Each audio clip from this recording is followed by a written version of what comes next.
روزانه ورځ د ځوان او د وړوکي سوچ فکر عقیده او نظریه د شریعت د دین هغه روزانه چې کوم د بګاړ او رانی طرف ته روانه ده. ما تا ته پته نه لګي مشرانو، موږ خو صرف تسبیحات اړو په جومات ته مانځه زو راځو، خو ماسوتن هم د خپل بچي نه تپوس نه دی کړی بچیا مونځ دې کړی و که نه؟ او دارنګې بچیا نن دې څومره تلاوت کړی دی، د الله باندې ستا عقیده څه ده؟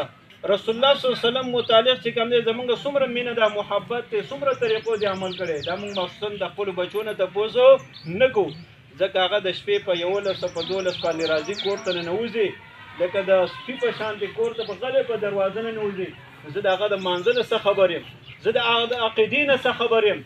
نن زمونږ او ستاسو د دې بنیر او د دې سلارزو په دې خاوره باندې داسې خلک موجود دی چې هغه زما ستا اولاد ځوان په هغې باندې دا محنت کوي چې الله جل شانه نعوذ بالله د سره شتې نه دا محنت شروع دی زما ستا په دې خاوره باندې.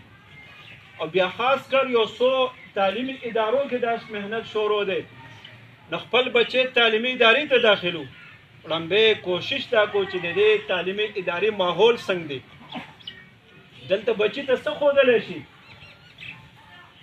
دنیا زمونږه تیر مونږه شمارل زمونږ په دې ایریا باندې داسې ځوانان سټوډنټان دي چې تقریبا د 300 نه لپاسه دي چې هغې روژې نه دي نیولې. وی الله شتې نه روژې سله نیسي، ځان د ډوګې تندې وژنې، وی قبر شتې نه صرف خاوره خښول دي، بس خښ شي په خواړو څه شتې نه نزله سله ځان چې کوم دی په تلاوتونو منځونو باندې ستړی کې. چې څومره تبلیغي حضرات دی په دې مجلس کې ناست دي، هغوی ته هم دا پیغام ورکوم چې په خپل محنت په هر میدان باندې جاري وساتئ. یوازې دا نه چې ته په جومات کې ګشت بیانې، خبرې به کې، مطالبې بیان کې، بیټکونو ته لاړ شه. څومره ځوانان ناست دي بیټکونو کې، هغوی څومره غلط ماحول کې تربیت کېږي. د هغې ذمه دار ګورې اول مور او پلار دی، بیا ورپسې ماته یو علما دي، د هغې ذمه داري ده.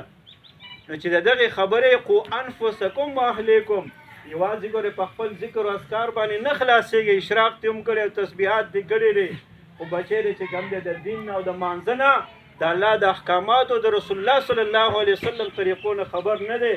نو ګورې بابا امیر صاحب په دې خپلو تسبیحاتو او په دې اشراقونو باندې ګورې نه خلاصېږي.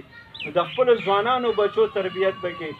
نو دا د دې 15 فوټه ځای دپاره څه دی، د تیارې دپاره الله رب العزت مونږ او تاسو له دا څو ورځې ژوند راکړی. نو دا ژوند به مونږ څنګه تېرو؟ دا به مونږ د شریعت موافق تېرو. شریعت به مونږ کوم ځای زده کوو چې مونږ د شریعت موافق ژوند کوو. د دې لپاره الحمدلله الله جل شانه مونږ او تاسو په دې معاشره کې علما راکړي دي که نه دي راکړي. په هر کور کې عالم موجود دی، په هر محله کې موجود دی.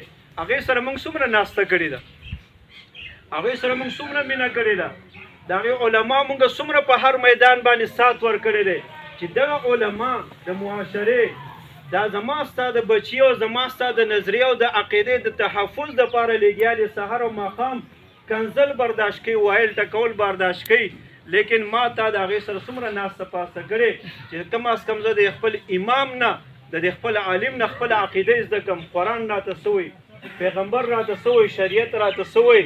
نو یو دا خبره به انشاءالله چې کوم دی کوو به د دې نه وروستو که نه. کم از کم مونږ او تاسو روزانه نه په هفته کې یو نشست د خپلو علما سره اخلو او د مسایلو تپوس کو، د قرآن د شریعت د حدیثو یاره دا کار زه کومه دا د شریعت موافق دی که نه، زما کاروبار، زما زمینداره، زما د مزدوري او دیاري دا زما د شریعت